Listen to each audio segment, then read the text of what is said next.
Hey everyone, welcome back to Manifest with Markeisha. This is the space for growth, where I challenge old mindsets, break through limitations, and speak life into your journey with words of encouragement with the hope of empowering you. Today, I want to talk about something that sits at the root of every relationship, and that is communication. We live in a world where we have been the most connected in history. Think about it.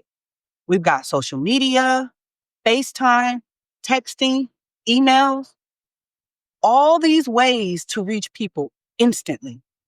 And yet, somehow, the more connected we get, the less we actually know how to communicate. Isn't that crazy? Relationships aren't falling apart because of money, distance, or stress. At least that's not the only reason. More often than not, they break down because of poor communication. So the question becomes, what does poor communication really look like? Let's break it down. Poor communication can show up in different ways. Sometimes it's hidden feelings. Sometimes it's passive communication. You know, those times where you don't say what you mean and you just hope the other person gets it. Other times it's aggression, where words come out sharp and end up cutting deeper than we intended to. And then there's a big one, tonality. Let's be real. It's not often what you say, it's how you say it. And there is the trap. Just because we're talking does not mean we're really communicating. Here's the thing. Communication, again, is more than just words. It's body language. It's tone, intent, and emotional awareness. Think about it. You can say, I'm fine, 10 different ways, and every single tone communicates something different. Let me tell you what I mean. I'm fine. I'm fine. I'm fine. See how the same words carry totally different meanings. So often, we think we just communicated because we just said the words. But the real message got lost in the tone, in the delivery, in what was left unsaid. And part of the reason this happens goes deeper. It's not just about the words, it's about what we carry inside. It's those hidden feelings. My friend always says this: what doesn't come out in a wash is going to come out in a rinse. And unfortunately, a lot of people suppress what they are really feeling because they don't want to start conflict, or, they're trying to keep the peace or whatever. Maybe it's a family child dynamic. Did I say family? I meant parent. Where a child does not feel like they can truly express themselves because a parent is an authority. I like to reference my time growing up a lot because I know, especially in the Black community, we were raised to be seen and not heard.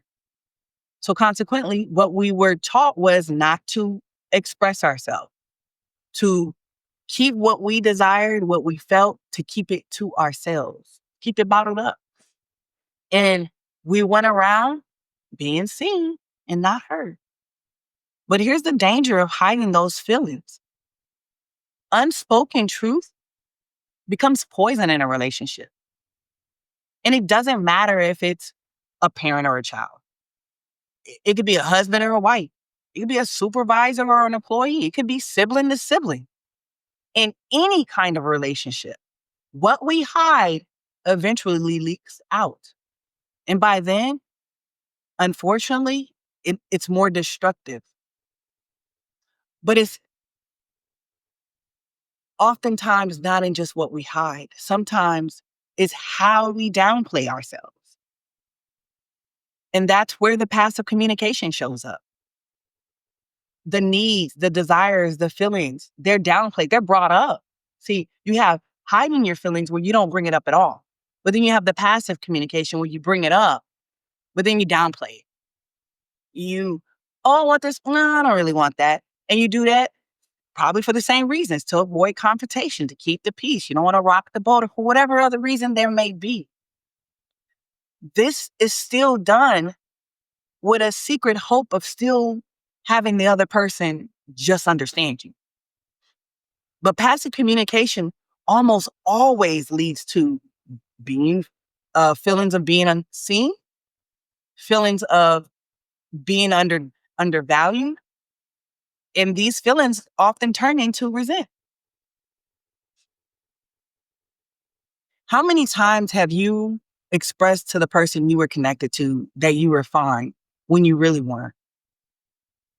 And that person took you at face value and they carried on as such, like you were really fine. Then, before you realize, all of a sudden, the initial feelings that you had turn into frustration and your emotions start to get compounded because deep down, you felt like they should have known. When that carries on too long,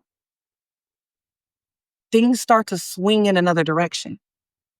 And that starts to show itself as aggressive communication. This is the one that shows up in hostility, shouting, or belittling. And here's the truth. Most most aggressive communication is typically rooted in pain. Unfortunately, it's just easier to lash out than it is to be vulnerable for most people. And instead of bringing people closer, aggression pushes them away. Someone who's wounded might lash out at a loved one and talk about, man, I can't stand you. When really, it could be that they're hiding their feelings that they feel unloved and that they want more attention. I'll give you an example of a husband and wife. I like to use them. A wife might get angry at her husband because she spent all day cleaning the house. And he comes home and he grabs something to eat and he leaves the dish on the counter or in the sink after there. She cleaned all day. And she looks at him and she says, you're nothing but a lazy bum. And, that's insulting. Those words, not going to really, most often, what did they say? You get more bees with honey. What was really going on in that time, but that was not properly articulated, was that she felt like she was not appreciated. I spent all day, instead of saying, hey, honey, I feel like you weren't supporting what I've done all day. You weren't showing appreciation for the effort that I put in for the house. She expressed herself in an aggressive manner because what really she was looking for support for the things that she had done. And too often things happen like that, little misunderstandings that could be, dealt with and communicated is not known how to be expressed and comes out in different ways. And we don't realize if aggression can push people away, then the tone is what decides whether or not the door to communication even stays open or slams shut before the words can even land. Tonality is powerful. It really does set the atmosphere for every conversation. You can ask someone, can we talk? You can say it in a calm, gentle tone, and that other person may feel safe enough to lean in and open up. But say them same words with irritation in your voice, and your eyes rolling, or even a heavy sigh, and instantly the energy shifts. Defenses go up and walls rise. The words themselves haven't changed, but the impact has. And tone is only half the story. Communication is never just verbal. They say over 70% of what we say comes through delivery of our body language. Picture this. If your partner comes home and asks, how's your day? If you smile, make eye contact and respond, ooh, it was rough, but I am glad you asked. you invite connection. But if you start folding your arms, avoiding eye contact, and start muttering, fine, you're sending a different message. And that person's liable to be distant or shut down. The truth is this: words may start the conversation, but tone and body language carry it.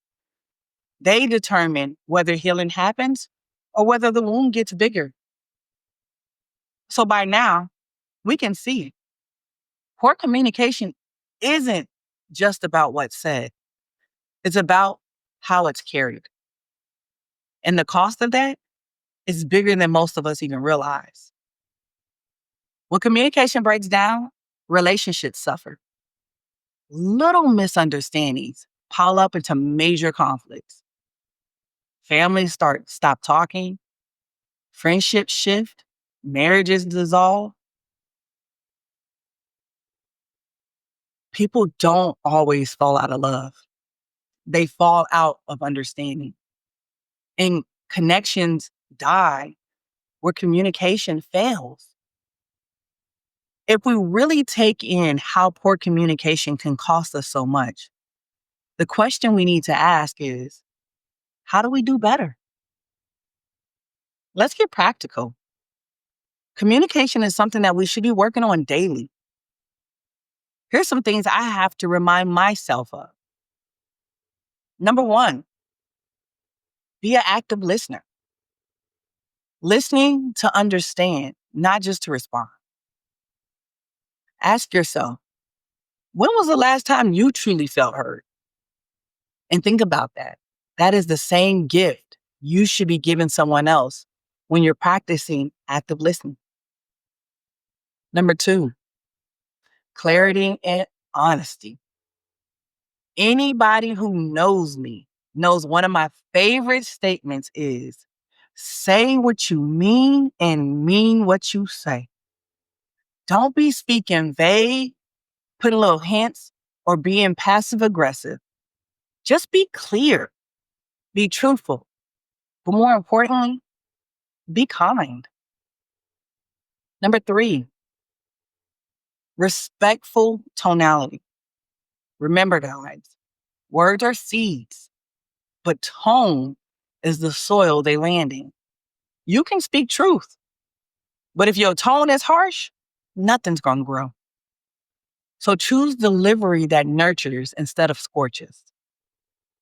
And number four, vulnerability with boundaries. Healthy communication does not mean you pour your heart out to anyone and everyone, guys.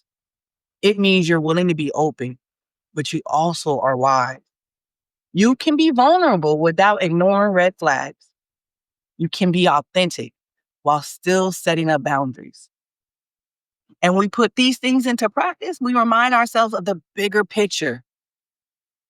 Healthy communication is not about perfection. It's all about intention. It's not about winning arguments. It's about cultivating a space for understanding. Whether it's your partner, your kids, your family, your friends, or even yourself, your words matter. Your tone matters. And your willingness to listen, it matters. Words carry such power. They can break or they can build. So choose to build, because connections only grow where communication is clear, honest, and rooted in love. That's all I have for now, guys. Until next time, keep growing, keep believing, and keep showing up with words that heal and don't harm.